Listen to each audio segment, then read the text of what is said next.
Daima ngerubah alur cerita Dragon Ball. Bener apa bener? Jadi Daima episode pertama udah rilis beberapa hari yang lalu. Baru rilis episode pertama. Rame ya. Bukan rame yang review, rame yang ributin ya. Udah banyak banget yang bilang Daima ini retcon atau nggak nyambung sama canonnya ya. Terutama ke DBS. By the way, buat lu yang belum nonton episode pertama ini, ya gue saranin biar nggak spoiler dan paham maksud gue gimana ya.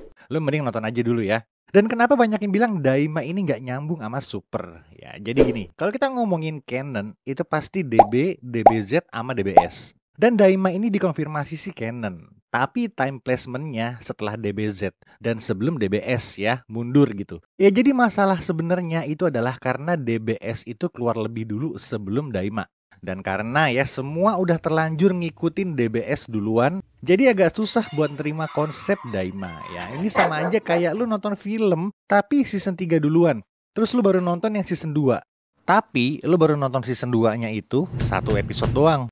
Emang apa aja sih yang diributin sama para fans di Daima? Ya banyak.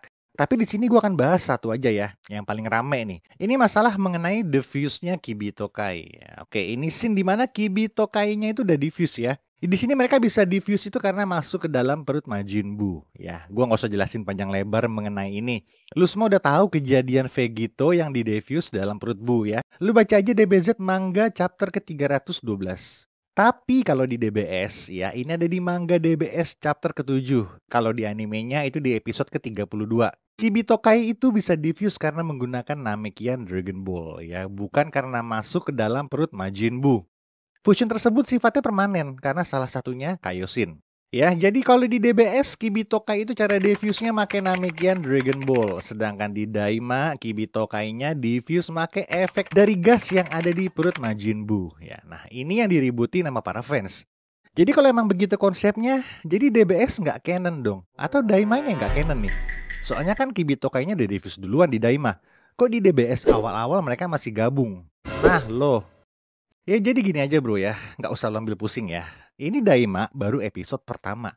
Daima itu time placement-nya emang sebelum DBS, setelah Busaga dan sebelum BOG. Dan schedule-nya itu 20 episode. Ya berarti masih ada 19 episode lagi yang belum kita lihat.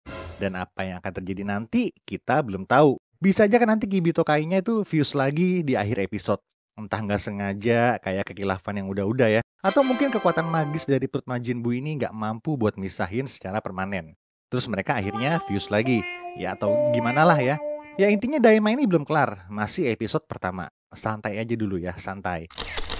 Masalah continuity ke DBS atau enggak, ya lihat nanti aja. Kalau Daima ini emang continuity juga akan nyambung ya, gimana pun ceritanya. Kalau nggak nyambung gimana bang? Ya kalau nggak nyambung, ya udah tinggal pisahin aja Daima ini ke set story. Atau lu mau bilang Daima ini nggak canon, ya terserah lu. Atau mungkin DBS-nya aja kali kita buang. Gue sih lebih suka Daima. Terus buat lo yang nanya, emang bisa gas di perut Majin Buu bikin diffuse Potara Fusion? Ya bisa, ya di Daima itu mereka diffuse kok. Walaupun kita belum tahu ya gimana akhirnya nanti. Karena ya Daimanya juga belum kelar ceritanya bro. Teori DBS yang gak usah dibawa-bawa dulu lah ya. Teori mortal non-mortal pengguna Potara itu cuma ada di DBS ya. DBZ sama Daima itu hierarkinya cuma sampai Kaioshin aja. Belum ada sampai Dewa Penghancur, Angel, apalagi Zeno. Ya kayak yang tadi gue bilang, kalau emang Daima ini adalah continuity sampai ke DBS, pasti nanti bakalan nyambung gimana pun caranya. Dan akan jelas kenapa begini, kenapa begitu. Kalaupun gak nyambung, ya udah, gak usah diributin. Kayak teori yang biasa lu pakai aja. Anggap aja Daima ini ada di timeline lain. Ya tunggu aja ceritanya kelar dulu, karena time place-nya ini mundur ya. Next ya, mungkin kita masih ngomongin seputar Daima ya. Gue masih penasaran ini sama Namek kok OP banget ya. Tapi bau sih sayangnya dia. Ya udah ya, itu aja. Jangan lupa like, subscribe aja kalau lu mau tahu lebih banyak lagi tentang Daima ya. Stay tune terus di Dance Story, oke?